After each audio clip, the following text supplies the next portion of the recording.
Eli the Halo guy. Eli the Halo guy. Tips, tricks, tips, tricks, tips, tricks. Eli the Halo guy. Opponent has now respawned. He's gonna spawn his teammates there. Probably elbow here in a sec. Bottom Just tower spawn, spawn. I just stuck team. one. Oh my god. Eli the Halo guy. Under RPCs. the Eli the Halo guy. Tips, tricks, tips, tricks, tips, tricks. Eli the Halo guy. What's up, guys? Eli the Ninja back again. This is a special video for you guys. So this is actually a Metafy session that I did live on stream with my good friend Ardius Legend. Legend is arguably the best player in Africa. So great player. He's in about Onyx 1600. This was in custom games though that he recorded from his POV, and it's a great session to learn from. Before we jump into it, I just wanted to say I do have my Patreon set up so you guys can actually just watch plenty of my other Metafy sessions. I'm uploading videos to it every single week. So if you want to get even more behind the scenes content of my Metafy sessions, you can check it out there.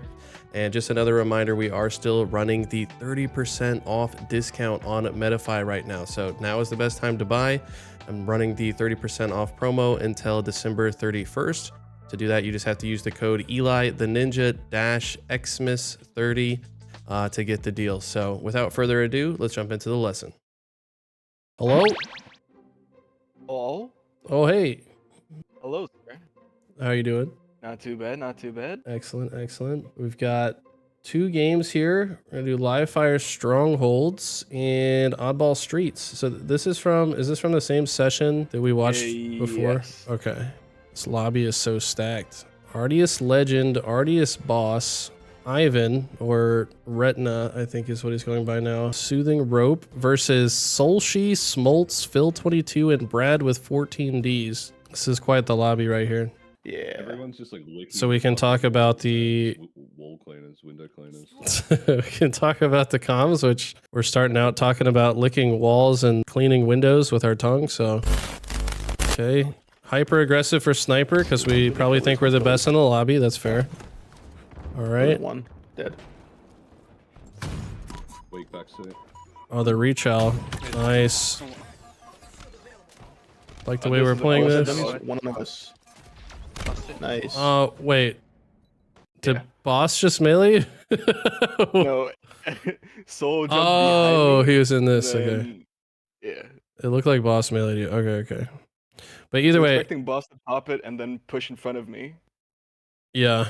I like the way that we One shot dummies. like dance around this while we're one shot, Nice. cancel the clamber. There's a lot of good stuff we did right there to like try to increase our odds. Yeah. Nice. So I wish we could hear your comms here because I'm curious to what you're calling out. You probably don't have anything to say right here exactly, but I think that the best way for the team to play the situation is to probably try to get C because we've been out here for so long that we should know we're spawning them B side. And we're not really in positions to contest that. So we might as well just go C, take that, and then make sure they don't push up from nest. Yeah, it feels bad to get the overshield and then lose everything. This is a common thing that can happen. But since our team is going towards A, I think it's okay to take this top mid route and help them on that side because that's what the play call was. So like even though I was just saying that my play call would have been to go for C in this moment, that doesn't mean other plays can't work too. So like it's whatever the team calls is probably what we should go for. So it feels like that's what we're doing. This is also okay, but I don't know. This is also pretty risky because you could get hit from top mid and nest here if your teammates don't win this fight in A. So I kind of would prefer that you just help them win the fight at A first and then try to go like expand to other zones, if that makes sense. I would be thinking they're spawning behind you at dummies here though, so I'd be careful in this moment. No. Yeah, one back B. They're definitely going to be behind you. See, yeah. I think one's bottom top mid. One hit. One hit bottom mid. I see the guy behind me. I was just trusting my teammates to finish him off. So one thing to think about here is like, let me back this all the way up to this point. Like when boss gets this double, it's actually not bad at all to do the G slide and launch yourself to B in this moment, because then we're gonna open the spawns at C, and then everybody can then collapse back onto C afterwards and probably stop them from taking it. Does that make sense? Like the timing of this, there's at most like maybe 1 or 2 guys at B, but we also have a pinch because they just got A. So we could just fly at B, take it, and then wrap back to C afterwards. Like this game type, you can play like hyper fast, hyper aggressive. I think maybe because you don't think your team is going to play that fast, you're not going full steam ahead. So you're actually modulating your pace like we just talked about. So we're not pushing B yet, right? So, I mean, honestly, all this is good so far, but I would definitely think about launching yourself at B, because if you're not going to go B, you might as well block the dummy spawns and let them spawn B, right? Because you end up going nest bridge, which is like weird. It's like you're contesting B, but you're also opening C behind you. It's like it's not really achieving anything if you think about it. But if we're going to hold C and A, then like just sit back and wait for those guys to spawn, and you'll have a better outcome, I think. Nice, this works. All right, I'm taking C. So when we push all the way this way, they're now definitely spawning B. So after I get this kill, I'm already thinking about like running big door, I think. We go this way. This is good too, but I think I'd prefer for you to turn around and go big door, because I'm predicting that you're going to run into like one guy A and then maybe a spawner B that goes big door. Yeah, like right here, this is a weird point to like be trying to predict where the next spawner is going to show up, because we're creating like this line. So I'm assuming that someone's going to spawn like training if they were respawning right now, but they could also spawn like one of these overshield spawns also. I probably like just stay here. I look this way, and then if there's nobody here, then I'll look back at B, because then I assume they're at B, right? Like I don't think there's much point in you crossing top mid here, because like I don't know, I'm assuming that we're gonna hold it down on this side, and if you can just apply pressure to the first spawner, which is probably at B now, then it's going to be a lot easier for us to play the next sequence. When we leave A, we also just give them the chance to come back. But I don't know. It looks like you're ready to just go wherever they show up, because we've got the movement on lock, so we can always G-slide our way into the action wherever it pops up. Yeah. Going back to C. Okay, yeah. Can you see how this whole sequence might have been even easier if we just kind of planted sandbags and like forced them to spawn B and shot them right away? Like we could have actually held the trip cap, because they would never have got A, I think. But I don't mind the way you played it, because we came back in time to like flank their next play. It's coming kill us at Ovi inside. Yep. Yeah, now you're in a really awkward position. Yeah, I don't know. I think in a lot of these spots, we could definitely check for green gun, especially since you had the repulse. You could just easily go back wherever you want afterwards. Okay, so now they're back in a trip cap. Yeah, I really like this decision to go tower instead of just bot walking into C. This is actually an important thing to talk about, guys, is like he's the first spawner. They just got a trip cap. And the worst thing that could happen is he just gets in C, then they rush him and kill him. It's like, it's really easy to be like, oh man, we got to stop the bleeding now. But low key, it's way better to just jump top tower, look around, get sight on the map. If you can get one kill, then you can get into C, because you're just buying time for your teammates. You're getting eyes on the map. So this is a really good decision to jump up here instead of get into C. We could have stayed there though. Also we have like a 120 point lead as well. Yeah. Could have like chilled up there for a bit. Like the whole point of jump, like you go up and then immediately drop in. But like you could just go tower and then look top mid, look nest. You know, if you can push somebody back, then your next teammate can get in and you can protect them while they cap it, right? We do end up capping it. Against a faster like group of opponents, like I think you get punished for this a lot harder. Like if you're 100%. So like the faster your opponents, the higher you are in matchmaking, like the faster you're going to get rolled for doing this. But it ends up working out in this case. Spawned, yes. Okay, so here it seems like we're capping B and boss is approaching A. So I'm probably imagining Ivan fills in this middle position. Artius goes in big door, and then I would just G slide off of the C ramp and hit this left side by the screens, because like if Artius is pushing this way and does damage, Ivan can kill them from top, and then we just got to cut off their few escape options, which are usually going to be out this left side and small window. I think that crossing top mid is like the next best thing we can do, but it's really valuable to have this left side covered as well. Oh, you do none of those options, so you do the third option. I do none of those. Yeah. I wonder why here. you go this way. You see how you're just like not in the play for a while now? Yes. Whoa. Ends up. Someone in B. Yeah. Okay. Yeah, they're gonna spawn black. They're gonna spawn B. Do you see what I'm saying though? I mean, your play ended up working fine, but I think a vast majority of the times that you're in that situation, like just taking the empty lane can end up working out, because then you could just jump up screens and flank those same guys, sandbags as well. So it could end up playing out pretty similarly. Here we kind of give them enough time to spawn at B, but then we get flanked by a guy that might have shown up. So the side effect of my route is this guy might not spawn behind you as well. When we all go this way, like the way that you went, like we're opening all of these spawns at the same time. But if you go this way, then you're like pushing all of their spawn points further into A, and then we're collapsing from all sides, right? Front pillars. Go in mud. Watch your back tower. Yep. Nice. I'm nest as well. Absolute nest. So a tip here, in this situation, you don't see anybody yet, just bank a grenade off of like up here, because then it'll end up landing behind the OS where you can't see, and then you can shoot. You'll still be able to shoot just as much as you just did, but there's another avenue to kill them behind it. So you either shoot them and they fall into your grenade, or they take a lot of damage from your grenade and you can, kill them before they grab it. So I still need to practice that nade 100%. yeah, just bounce it off of this like top left area, and then it'll land behind there. This is an unnecessary G slide. This is like I can curb slide, so I'm gonna curb slide. You could just walk and zoom in bottom mid and get first shot on this guy every time. But because we chose to curb slide, like our aim is like more difficult to control in this moment, and then he just like kills us for it, right? Whereas like I'm just walking forward and zoomed in this from this spawn point, because you're filling the correct lane. Like we should be moving forward. They've got B side, teammates Ivy. Like this is the correct route, but it's like there's not a good reason to curb slide off of this spawn. I don't know. And driveway. It ends up making your aim more difficult. No, we're done. We're done. One shot bottom C. Nice nade. Good prediction. Two there. Palms. 2 palms. Nice. Oh shit, Adrian. Jumping upstairs. I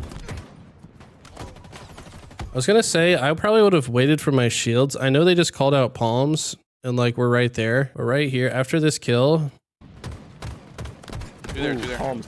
we're half shields. So I want to talk to you guys about when you're weak. Waiting for your shields is a time to like multitask, in my opinion. We want to reposition, pick up items, and buy enough time so that when we re-enter the fight, we're full shields. So I would have actually walked backwards towards the stickies, grabbed the stickies, and then sat like probably not that long, just a couple seconds. I like ice cream, waiting for my shields. And then as my shields are regenning, then move forward so that the timing is such that when I re-enter this area where we think there's enemies, my shield is back.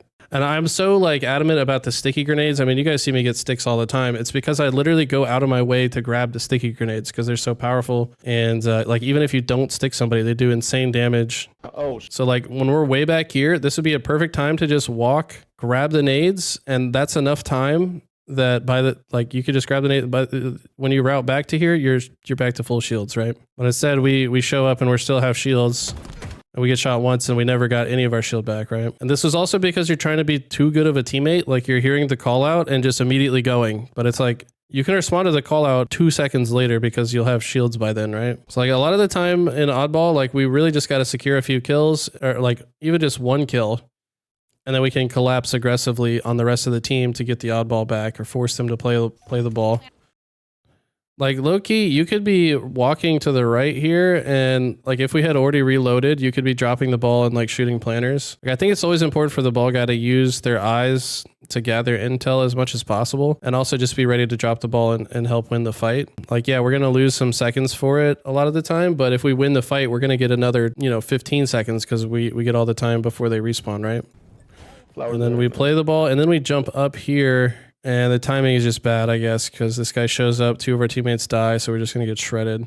But I feel like if we were like just playing out more, we'd have more vision of all of these guys. Does that make sense?